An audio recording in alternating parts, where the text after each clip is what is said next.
I'm really happy to present this study that we have finished a couple of months ago. It's the title is How Stream, and I can't see my title. Okay, there. How Streambed Permeability controls hyporheic exchange in Salmonid reds, and we are focused in this case on how the system changes from pressure to advection dynamics. This is a study that we conducted with people from the Center for Eco-Hydraulics Research. My name is Angel Monsalve. I'll be presenting this. But also co-authors of this study are Brendan Hillard, currently at Boku, Austria, and Daniela Tonina, director of the Center for Eco-Hydraulics Research. So, what is this even important, and how is this connected to our field in river dynamics? So when salmon embryos develop, or they are reproducing, they develop this nest to put their eggs that are called reds, and the reds are placed in the middle section of a river, and they need to survive a continuous supply of dissolved oxygen. While they are there, they also need to remove all the metabolic wastes, and they need to provide somehow stable conditions, especially related with temperature. So when I was preparing this presentation, I wanted to explain a little bit more or have a better context of what the salmons do, and I start preparing this. But then I thought, there are people that can do this job better than myself. So I have this video that will give all the context in a better way that I could do. The female returns from the ocean to lay her eggs in streambed. This is just 1 minute. Once the female senses a gravel of the right size with flowing water rich in oxygen that's just right for her eggs, she begins to dig a nest. She does this by rolling sideways and sweeping her tail with vigorous thrusts. Time and time again, she sweeps, then circles back to hover over the nest.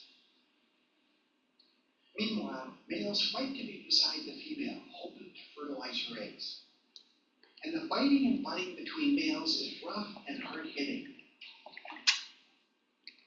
With her nest dug in the gravel, or her red as it's called, the female moves in to drop her eggs.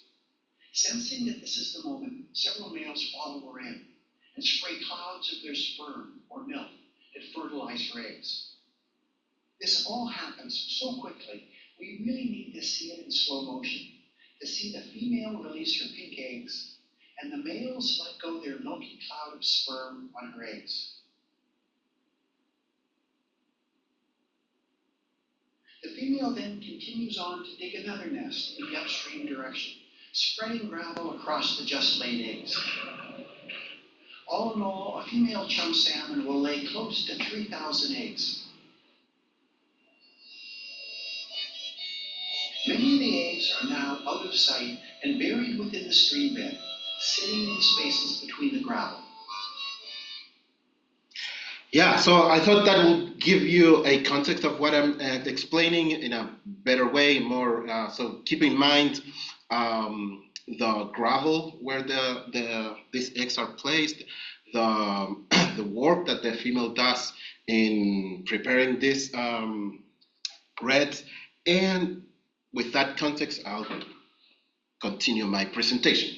So the challenge that the female has in this case is to provide this continuous supply of oxygen and especially remove the metabolic waste.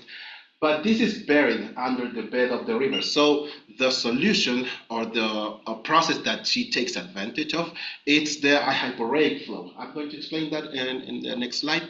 But basically, it's how the water flows through the stream bed, delivering this required oxygen and nutrients. Now, this is a need. So the problem is how much flow does it have to flow through the nest? Is it too much? Is it too little? What is just the right amount? So first, let's talk about a little bit of the reds and the simplification that we, as in particular me as an engineer, do in terms of how we characterize this nest, the reds. So usually, what they do have is a pit that is where she will lay the eggs, and there is two really important components in this pit. It's the tail spill, which is downstream of the with soil gravel, and the egg pocket here in this scheme. That is timber protected by around 10 to 30 centimeters. The typical scale of this red is 2 to 3 meters. The height is 10 to 40 centimeters, and it's really resembles a sand dune. So in our field and in the modeling of these processes, the sand dune gives us a lot of advantages for modeling because modeling sand dunes have been done for several decades, and we can take advantage of all the knowledge that we have, all the mechanisms that we have to model this, so we can incorporate this in the next model that I'm going to explain. So, and you saw in the video that the female used her tail to excavate this gravel and remove some of the fine sediments. So what she is actually doing is to change the structure of the bed, rearranging the large grains and creating a geometry that enhances all these processes of changing especially oxygen and waste removal. So the geometry is key in this process. Why is this geometry so important? Because it creates basically two separated areas that are really enhancing this process. So it creates the downwelling zone where the water enters the stream bed. So it's fresh water is coming into the red and delivers oxygen-rich water. And then on the upwelling zone, and I should have described this first. Downwelling zones are where the water enters. Upwelling zones is where the water leaves the surface into the subsurface, into the water column. So in the downwelling, we have rich oxygen water. In the upwelling zone, we have the remove of the waste product. So this water is returning from the subsurface into the surface flow. So again, why this is so important and why this geometry is critical for this, because it enhances the product, enhances the oxygen delivered, enhances the water removal, and controls the temperature. Again, one of the key aspects here is this perfect balance of not too much, not too little flow, because too little comes with suffocation. Too much will bring too much momentum, too much flow. It can move the eggs, and therefore we need just the right amount. So, if we need just the right amount, there is this variable, which is permeability, that basically controls how much water can come into the bed. And given a geometry, the permeability will control the rate at what this flow moves through the bed. So just to have an idea, the permeability changes a lot depending on the materials and the condition and the arrangements of the bed. Typically, it's 10 to the minus 7 in fine sediments, so that means that it's moving really, really, really slow. Then if we have silted stream bed, it will be 10 to the minus 5. This is just approximate numbers. It's just to have an idea of how this works. And previous studies about or conducted on reds are in the order of 10 to the minus 3, 10 to the minus 2. But what happens if you remember the structure of the reds that the female is creating? We have a lot of large particles, and these particles, while being moved, also generates a lot of voids. So that means that at certain locations, the permeability is really low. Okay, so if we do have large grains, most likely we'll have high permeabilities, and that is a sign that the flows are in fact relatively fast. So when by removing the fines and sorting gravels, so that means sorting means that everything becomes a little bit more similar between all the grains. The salmon can increase the K, so the permeability, by orders of magnitude. Okay, and what it do we know is that on fine and low permeabilities, all our systems they behave very well. It's relatively easy to predict. But now when the permeability is it's becoming higher, there are some other processes that we need to account for. Okay. So again, permeability. What is causing the permeability is the flow into the red, into the place where the eggs are. So we need to account for the fact that velocity could be too fast, too slow, etc. And low permeability models are very well understood. Why? Because the pressure, the physical property, pressure, it's driving this process. And if we know the pressure gradients, we can have tools that are used to estimate the flow in this case. So what is the key component, the key property of this case? It's that we can split the model. So we can only use we assume that the bed is relatively impermeable, so there is no interaction between surface and subsurface.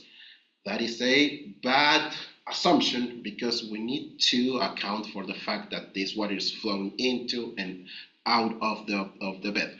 Hypermeability, in the other case, it's more difficult to describe because it has all this interaction between surface and subsurface and becomes a coupled system, which I'm going to explain in the next slide.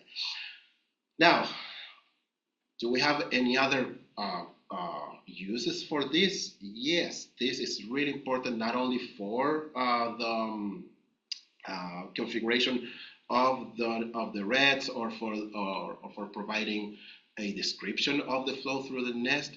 The same tools can be applied for design for river restoration projects, understanding better the egg survival rates and other climate change impacts. So the same tools that we are developing here have a lot of applications. So before explaining our model, I would like to explain a little bit how the typical modeling approach works.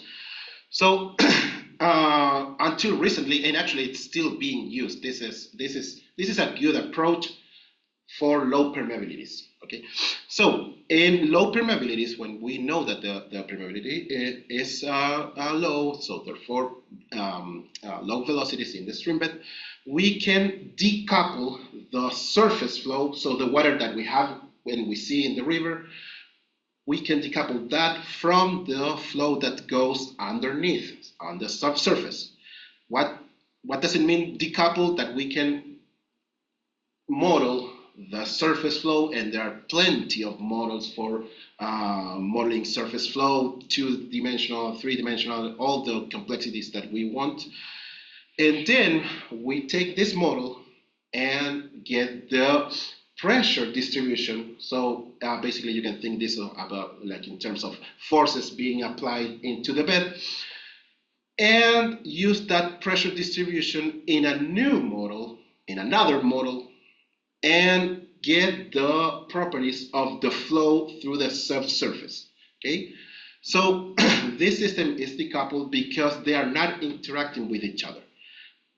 We are using results from one place into the other model, the subsurface, but in reality they are not being they are not feeding into each other.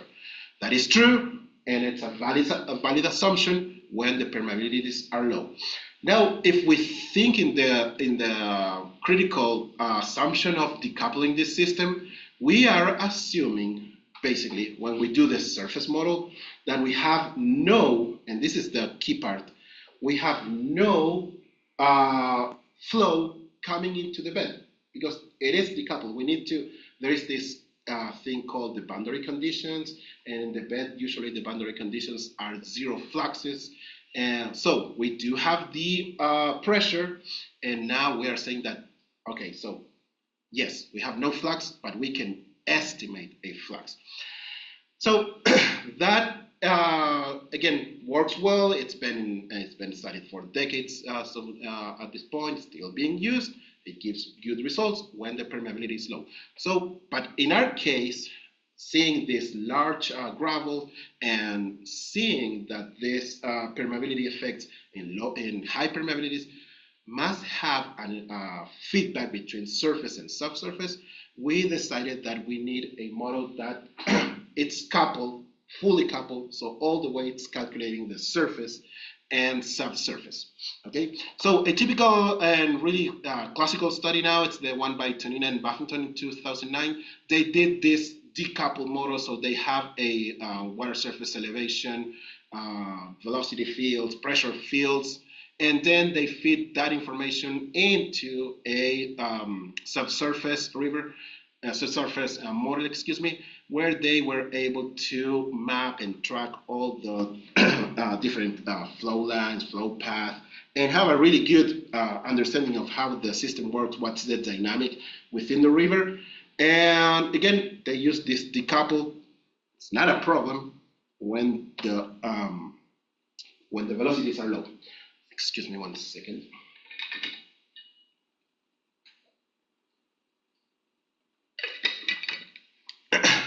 So what we did in our study, we took we simplified the geometry of one of these reds that was measuring in California. I'll give the specifics in the next slide.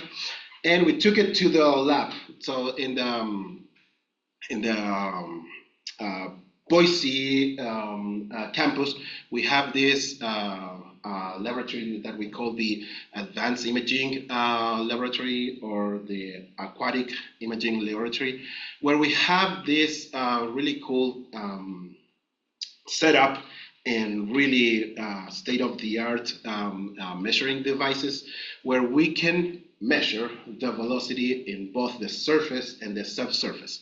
Now, in the subsurface, the problem in the field and even in the lab, it's that it's water flowing through a what's the name? Sorry, I forgot the word. Obscure, when you can see through. What's the opaque? Opaque. Yes. Thank you. So we have this flow that we literally can't see. It's impossible to see it because it's flowing through an opaque material. So we have this technique that is called refractive index matching, in which you can see, for example, here this is a typical like high school experiment, or maybe even elementary experiment, when you see that the light or refractive properties of a fluid, they change the direction when you are seeing through. But if you get to exactly the right conditions for the refractive index, you can make the objects disappear in the fluid. So we can do this in the laboratory, and we can observe directly the flow path and the flow velocity as the fluid, and water in our case, moves through the subsurface. So by combining three different techniques, one, PIV, so particle imaging velocimetry, so tracking the individual particles in the surface of the water at really high accuracy and really high velocity, plus now mapping the flow dynamics within the bed with this technique of refractive index maxing, and structure from motion, which is a technique that we use from photographies, map the surface of all the individual grains and all the geometry on the bed. We are able to create a computational fluid dynamics model, really advanced in this sense, that captures all the dynamics of the flow in the surface and in the subsurface. So for our experiments, this is a really good view of our setup there. So we have the, this is the THB material. It's the one that we can use to obtain this refractive matrix index, and it's the one that we use to construct the bed. This material is really small, about 2 millimeters, and it has to be annihilated. What's an annihilated? I don't remember when you make it more clear. So it's basically we have to go one by one of these particles, so it comes into the 1,000 to create this transparent bed. Here it's not transparent, but when you have the light, the laser light, it becomes transparent. And the flume is about 7 meters long, 0.5 meters wide. The depth is 0.7 millimeters. It has a really small slope that helps support the flow. And both sides are glass walls, so we really have a good view of what is happening. In the model of the red, we used a 1/3 scale of a real red. It's about, and this is the dimensions of this white material that you see, the THB. It's about 2.8 meters with an amplitude of about 40 centimeters and a height of 16 centimeters. So in the now in the numerical model, the one that we developed for this fully coupled surface and subsurface processes, we use only a portion of this full experiment because the computational cost of doing a 3D large eddy simulation, it's really expensive. It really requires a lot of computational time. So we used basically a little more than 3 meters, but we captured all the important aspects, the full geometry, three-dimensional. So it's not only the on the streamways direction, it's also on the cross stream. And we impose the measured velocity, so we actually don't need all this space. And then what happens after a certain length, after the red, it's not really important in our case. All our focus is in the red in this case. So the bed of our numerical model, it's really important because it's a rough bed.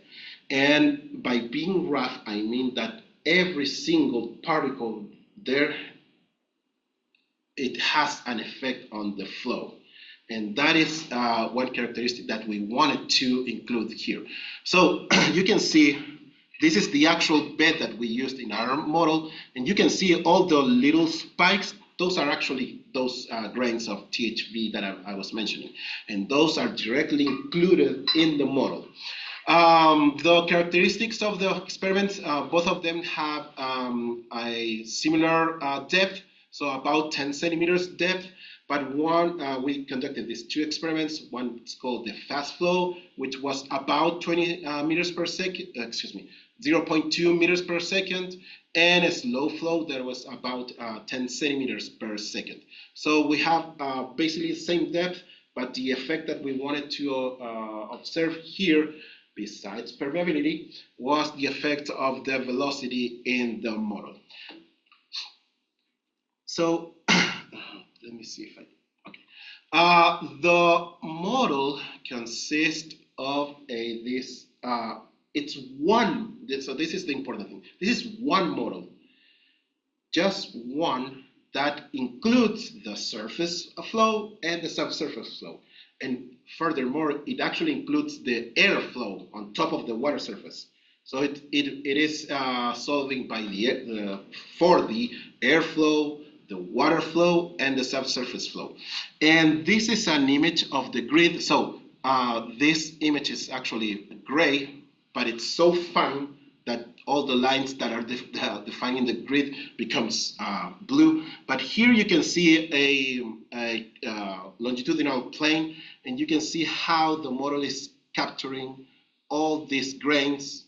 And this red zone here will be the subsurface, everything on top will be the surface. Now, not the water surface, but the water surface and the air surface. So this is what we call a open, a free surface model. Our model, and I'm not going to talk about the specifics on the modeling techniques or the equations that we solve. I only want to talk about the most general aspects of this. It's a fully coupled DES BOF Darcy Force-Heimer model. I'm going to explain each of one of these terms. So DES is a technique of where we can capture all the dynamics in this unsteady process. The D, it comes, so usually this is called LES, but the D allows us to be more, we don't need very, very fine cells. I don't need to go into those details, but the important part here is this is capturing all the eddies, all the unsteady processes in the flow.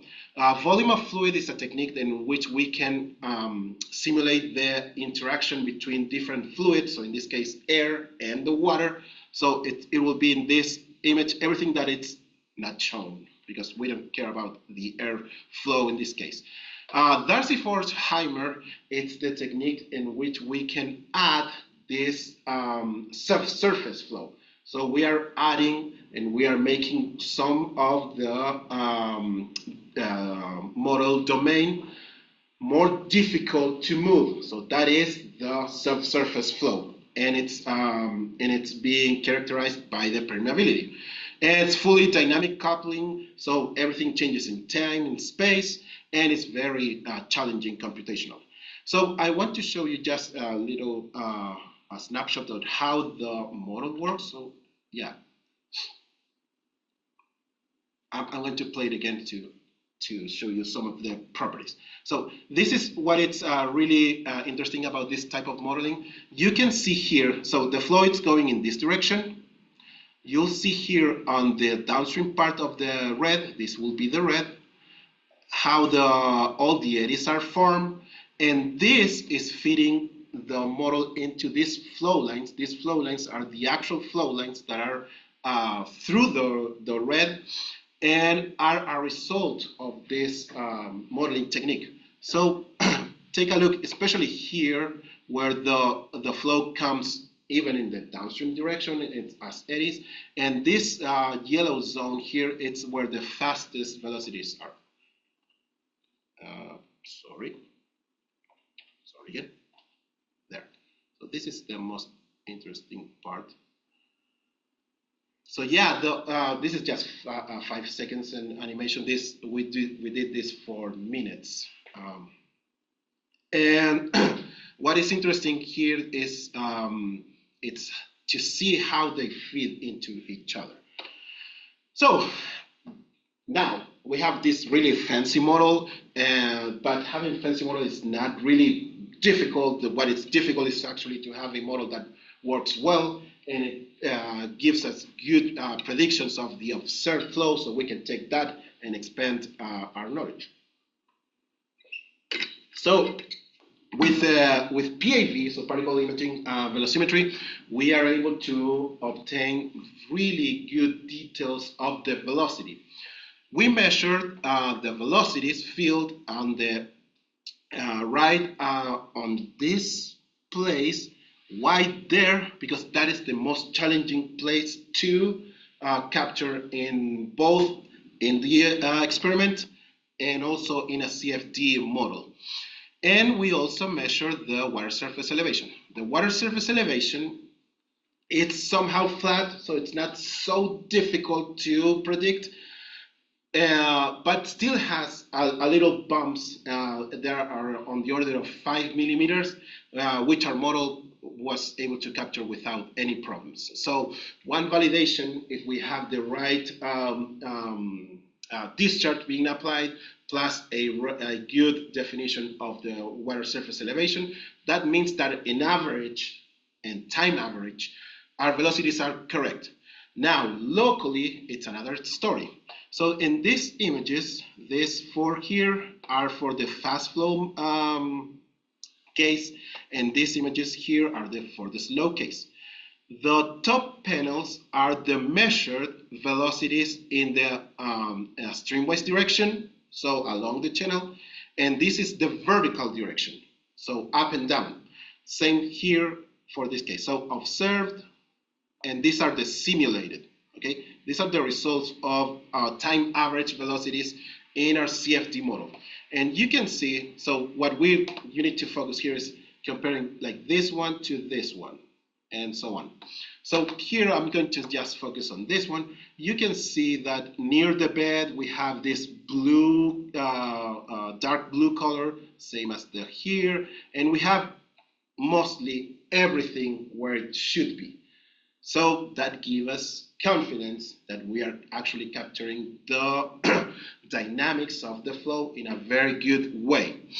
Now, visually, it's never, if you do something visually, it's never a good technique because it's not really objective. I can play with the scales and make it look good. So we use these two metrics.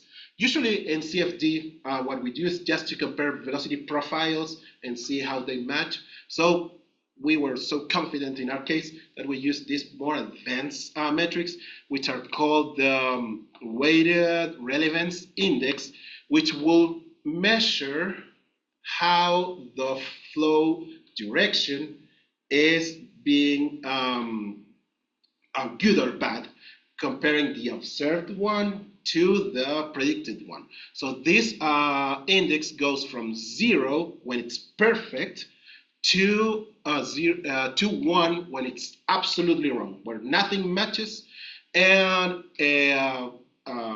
we obtain in that case a 0.005 velocity direction. So that means that in general we are capturing the direction of the flow very well. And we also use the weighted magnitude index that is measuring how different the velocity magnitude now is from the observed. That goes from 0 to infinite, where 0 is perfect, and a typical value like a 1 would be acceptable, and we got a 0.1. So we were, in this case, I played with the scales of color because our results are so good that I had to do a really small range of colors to highlight where we were having problems. This is really fantastic values. So what you're seeing here, where you see some differences, are the places that we didn't capture perfectly. But again, this average of 0.005, it's really, really good. And what it's even more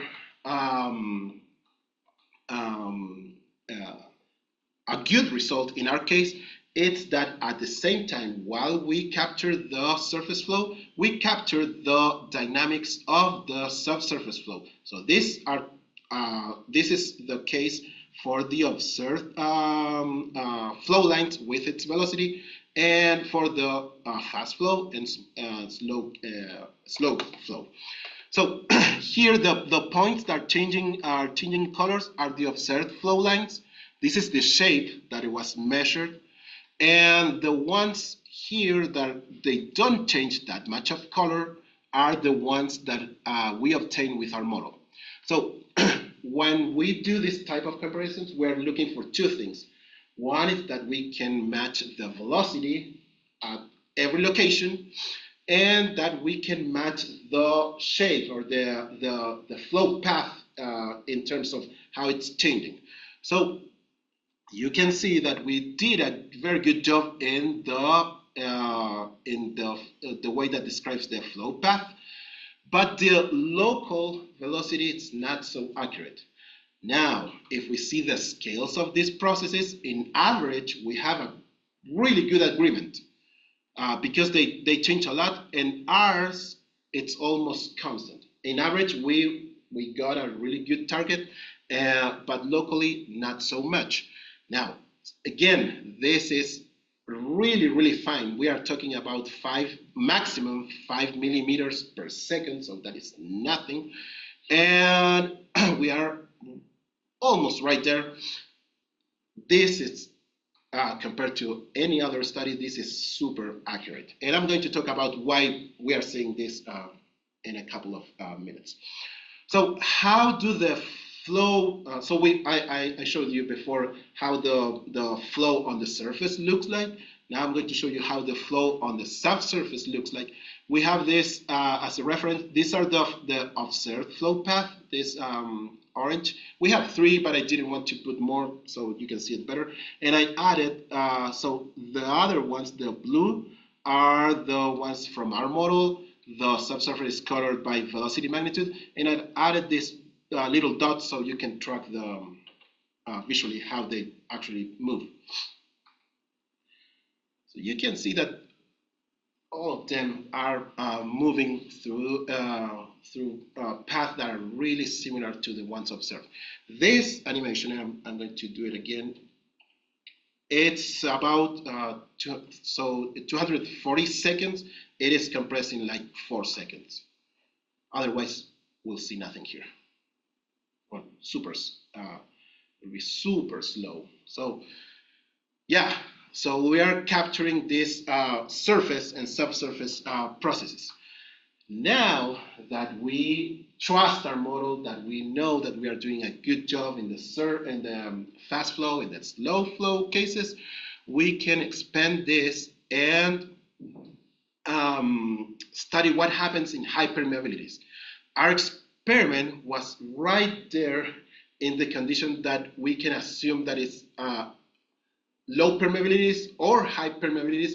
It almost defined the threshold, which was good.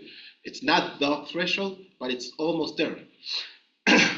So what I want to show you here is that we explored a range of permeabilities now that are going from extremely low permeabilities, so almost like a solid region, to one that is highly permeable, that will be typically consisted of only gravel. What you need to understand from this plot is only where the change in behavior changes. So this is a dimensionless quantity that is telling me how much flow is going into the bed. So I don't need to go into all the details to explain this. Just see where the change occurs. So this is our experiment, these conditions, and the break occurs somewhere there. Okay, so this is what we consider basically no change, and then something happened. Same thing happens, don't worry about the middle one. Same thing happens here. It seems that these are on a flat horizontal area, and then boom, it changes. Okay, same thing here with a slow flow. Something breaks that horizontal area, and this is difficult to observe because of the scale, but it happens again. So what is the difference when this break occurs, when this sudden change occurs? You can see these 3 first figures. So here it's G, H, and I. The shape of the subsurface flow are similar. I'm not saying identical. They are similar. So they all come, enter in the upstream zone. They live on the downstream zone of the red. And basically, if you see the colors, so these are colored by magnitude. You have to see this scale. They are really similar. They are not identical, but they are similar. Now, the third one, it's totally different. It is concentrated on almost on the tip of the red, and this case is what happens when we have a high permeability. One critical aspect of modeling surface and subsurface in a coupled way, it's the interaction of these 2 flows, and you can see it here. So these 3 cases, let's focus on these 2 first. You can see here, this area, we have this eddy that is moving and being created and destroyed on the downstream part of the red. Here it's more subtle, but it still exists. Now, when the surface flow interacts heavily with the surface flow, that changes the configuration of the surface flow, and it no longer exists. So what is happening here is that the flow enters at really high speeds and leaves at really high speeds, and it destroys the flow behavior, the flow properties that we were seeing under low permeability conditions. So there is an interaction of surface, subsurface when the permeabilities are high. What is the cause of that? So again, I'll try to simplify as much as I can the figures, but what I'm showing here is the pressure at the bed. The only thing that it's important for you to know here is in these lines, there are 5 experiments. Almost all of them are overlapping each other. Those are the ones with low permeabilities. The blue one is when we are starting to go into this change in behavior, and the red one, it's high permeability. So in this case, for the fast flow, we can see that low permeabilities, they tend to have the same pressure distribution, therefore they will behave similar. When we have lower pressure changes, because this is all about changes in pressure, it doesn't really matter the quantity of pressure, but the changes, those are the important. When we have higher permeabilities, the changes in pressure are almost non-existent, and the interaction surface-subsurface is huge. Same thing happened with this low flow conditions. We have 5 experiments almost overlapping, then the blue tends to being a little bit apart, and the red is almost flat. Okay, so this again, one important aspect of this is in millimeters of water. The magnitudes that we are getting here are really, really small. 2 millimeters of water, it's a really small quantity. So around 2.2 meters per second is where this change in high to low permeability occurs. That's what we found. Now, what I hope you kept in your mind the previous example. How does it look a high permeability? So I hope you can remember. This is how fast compared to the previous case a high permeability flow behaves. Okay, I'm going to play that again so you can see the points. They almost enter and disappear immediately. Okay, so it's super, super fast flow and high permeabilities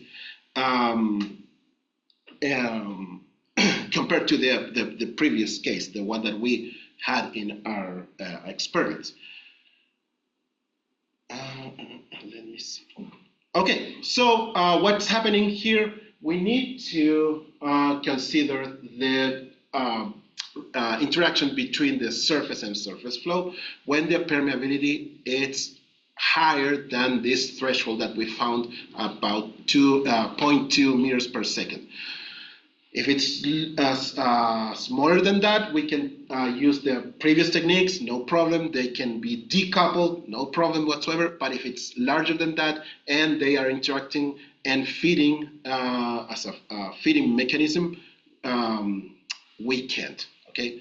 The pressure, this is important. The pressure gradients are reduced by 75 to 80%. So that immediately tells us that it's impossible to use the decoupled approach.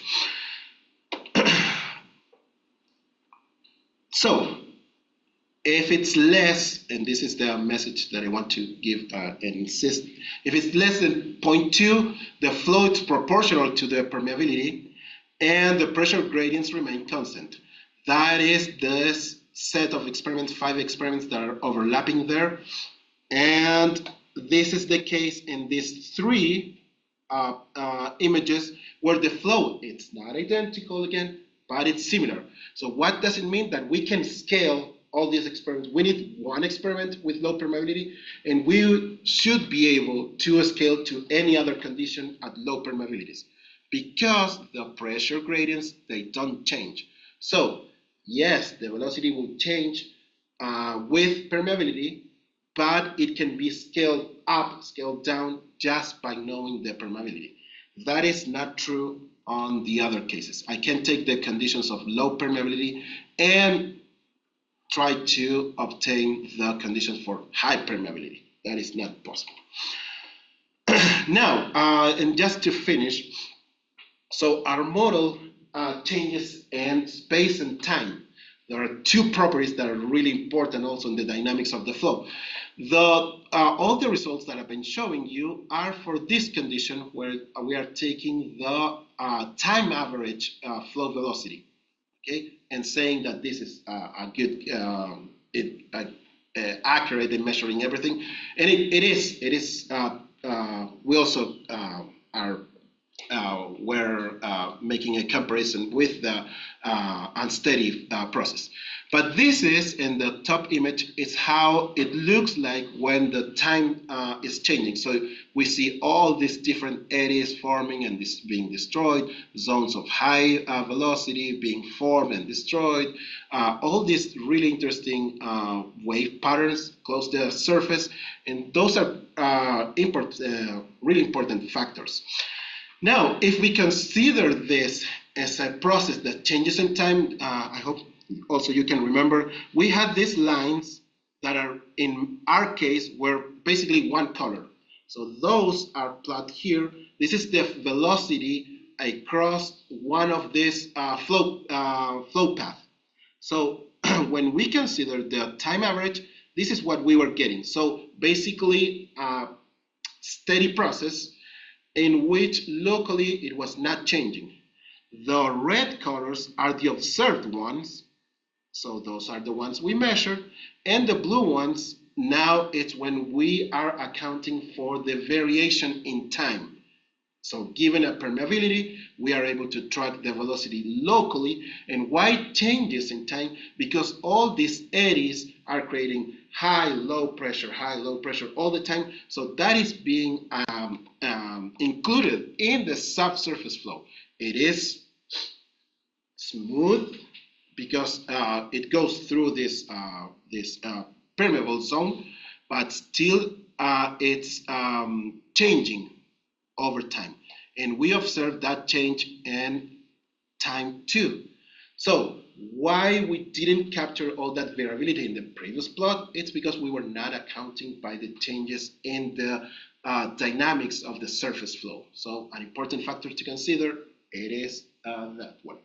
And the other thing is, if we are going to simulate a case where we have all these different gravel particles, all this variation that is heterogeneous, it's not homogeneous, all the simulations that I've shown at this point use one permeability for the whole bed, but that is absolutely not true, okay? It's a good assumption, yes, but it's not capturing the voids that are inside the bed.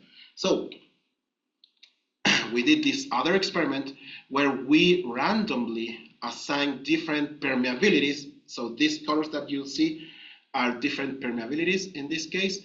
And we wanted to observe how the flow path changed with different permeabilities included in the reds. And again, we are comparing the time average, the time varying, so that it's blue, and now the purple line there is just accounting by changes in space. So I didn't do the case of varying both space and time. I could have done that because it is actually varying space. But the message is, yes, it's also accurate to do that. It is capturing some of the fluctuations. So what we can say here is all these different processes, local, heterogeneous changes in permeability are important.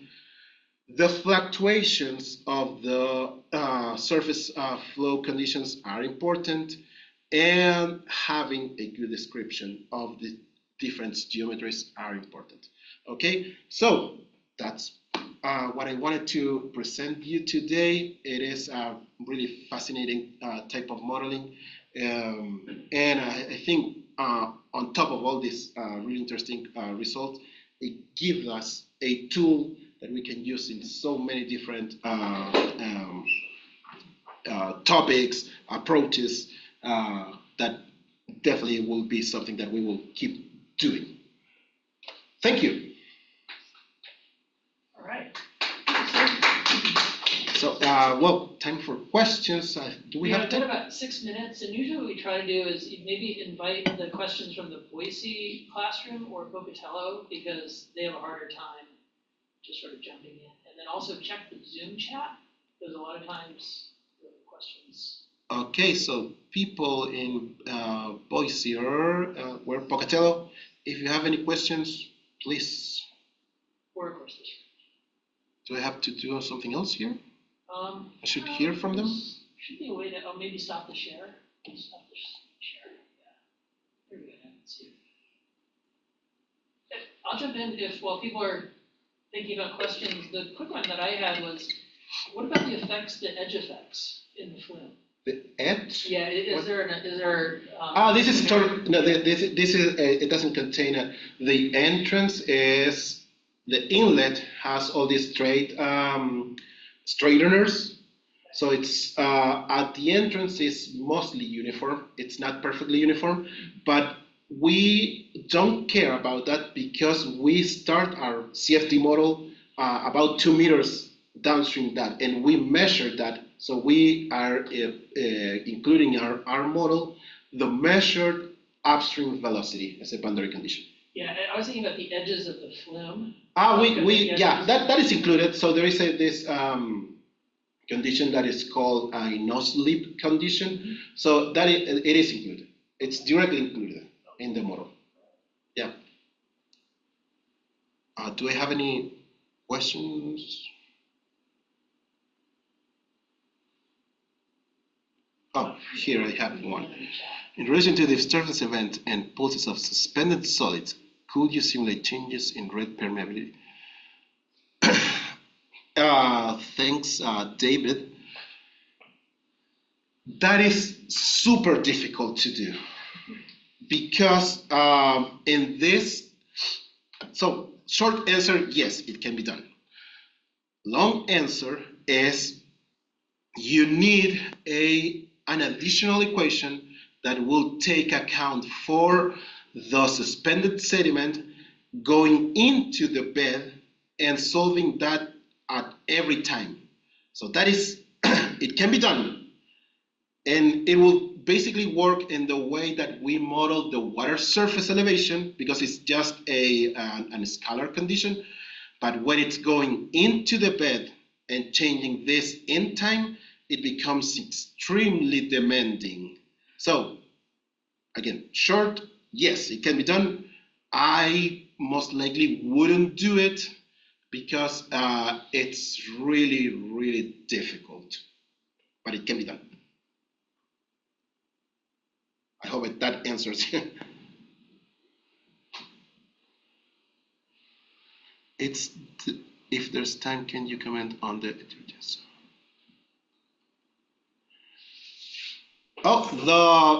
yes.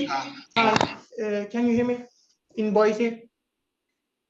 Yeah, let me take this question from Sarah, and I'll come to you. So, thank you. Let me see if I can show that image. I'm not sharing here. Oh man, the print. So share my screen. I hope you're seeing my screen. So this is not a correlation.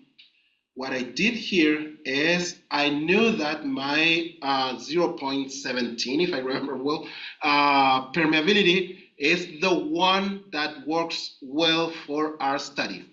So what I did is I have a I generated a Gaussian distribution, and that Gaussian distribution will generate a random number between 1.89 and 0.02. The scale is tricky here, don't worry about that.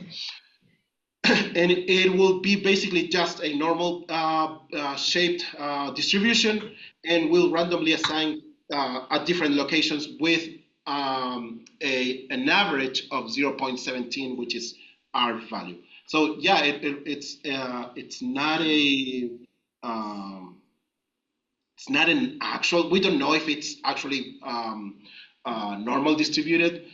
We just wanted to know if the heterogeneity in the bed will have an effect. How do I get the people back? Question from Boise. Okay, yeah. I guess to build on that, the varying conductivity / do you anticipate taking into account the varying gravel size in the bed or in the pit versus the pillow? Generally, in the pit, there's larger substrate during the formation, which I don't know if that might vary the conductivity. It can be done. It will not be difficult. What it's in terms of the model, what it could be difficult is to have a good representation of what are the places that have these larger grains and how's the structure within the bed. If you can represent that, like, okay, so from 0 to 5 centimeters are larger gravel, and then you have medium gravel. That can be easily done. You can have an estimation of size of the gravel to permeability. That is not difficult, okay? But what is difficult is to see what's the structure of the bed without breaking the red. That is the challenge. But yeah, it can be that will be relatively easy to do.